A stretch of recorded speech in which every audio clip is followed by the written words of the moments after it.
السلام علیکم۔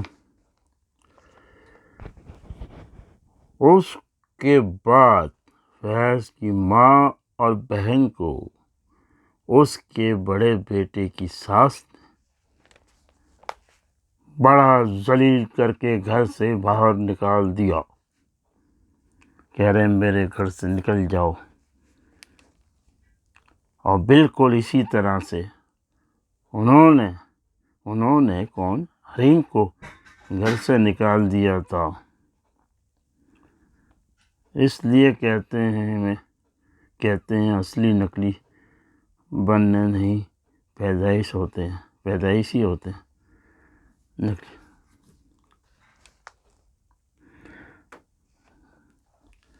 اور پھر فیض کی بہن کو یہ ماحول دیکھا نہیں جاتا، بہت زیادہ پریشان ہو جاتی اور اپنی ماں سے کہتی کہ میں ایسے ماحول میں نہیں رہ سکتی، مجھے گھٹن ہو رہی ہے۔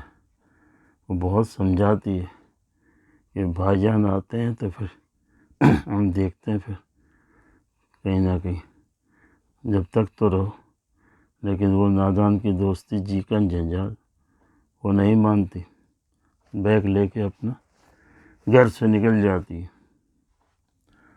اور ادھر رات کا اندھیرا ہوتا ہے، رات ہوتی تو یہ وہاں کھڑی ہوتی ہے،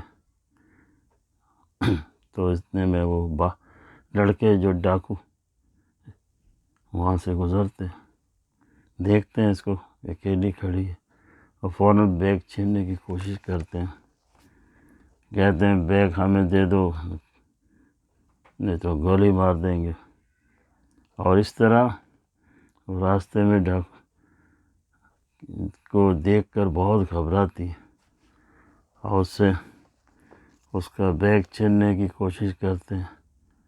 اسی رات کا وقت ہوتا ہے، اور اسی وقت جو ہے مدثر اور حرم گاڑی سے گزر رہے ہوتے ہیں، کیونکہ اس کی ماں کے پاس ہو گئی ہوتی ملنے کے لیے۔ تو مدثر کہتا ہے کہ رات کے ٹائم میں آپ کو اپنے گھر چھوڑ دوں گا، جب جانا ہو تو مجھے ٹیلی فون کر دینا۔ تو اس کی مدثر کی ماں سے خداحافظ کر کے جب یہ لوگ گاڑی میں آتے ہیں تو اس کو دیکھتے ہیں، تو یہ حرم بھی پہچان جاتی ہے، تم یہاں کہاں، کیسے؟ اس سے پہلے وہ لوگ ڈاکو بھاگ جاتے ہیں، اور اس وقت جو مدثر اور حریم ان کے پاس جاتے ہیں اور کہتے ہیں آپ چلیں میرے ساتھ بیٹے، یہاں کہاں؟ تو کہتے ہیں بس، مدثر کہتے ہیں جلدی سے گاڑی میں بیٹھو، باتیں گھر جا کے کرنا۔ اور اسی طرح پھر وہ گاڑی میں بیٹھ جاتے ہیں، اور فیض کی بہن اور حرم اور مدثر گھر پہنچتے ہیں، دروازہ گیٹ کھولتے ہیں، تو یہ بہن کو دیکھتا ہے اس کا باپ۔ بیٹا پہلے تو پوچھتا ہے حرم اتنی دیر ہو گئی، رات ہو گئی، بیٹے کہاں رہ گئے؟ وہ بھی اتنی باتیں کر رہے تھے کہ پیچھے سے فیض کی بہن نمودار ہوتی ہے، وہ دیکھ کے غصہ کرتا ہے اس کا باپ، بولا اس کو کہو ادھر سے نکل جائے، میں برداشت نہیں کروں گا، غصہ بہت کرتا ہے۔ تو حرم بولتی ہے میں بات کرتی ہوں ابا جان، 2 منٹ ٹھہرو، اس کو بھی سمجھاتی ہے، اس کو گھر میں کمرے میں لے جاتی ہے، اور پھر آتی ہے تو بولتی ہے کہ دیکھو وہ اکیلی تھی، اور وہاں ڈاکو جو لوٹنے اس کی پرس ڈھونڈ رہے تھے، تو اس لیے میں لے کے آ گئی ان کے ساتھ۔ تو یہ مدثر بھی سلام دعا کرتا ہے، وعلیکم السلام کرتا ہے، اور غصہ کرتا ہے، پھر کہتا ہے تم بھی تو رات کو نکلی تھی اندھیرے میں، انہوں نے نکال دیا تھا نا، جب ان کو خیال نہیں آیا۔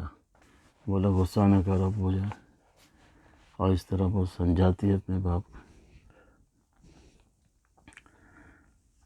حرم اپنے گھر پھر اس کو پناہ دیتی ہے۔ اس کے بعد دیکھیے گا یہ دوسری قسط 38 کی آئے گی، انشاءاللہ اس میں آپ کو ملے گا۔ لیکن آپ میرے چینل کو سبسکرائب ضرور کریں تاکہ آپ کو جلد سے جلد یہ مل جائے۔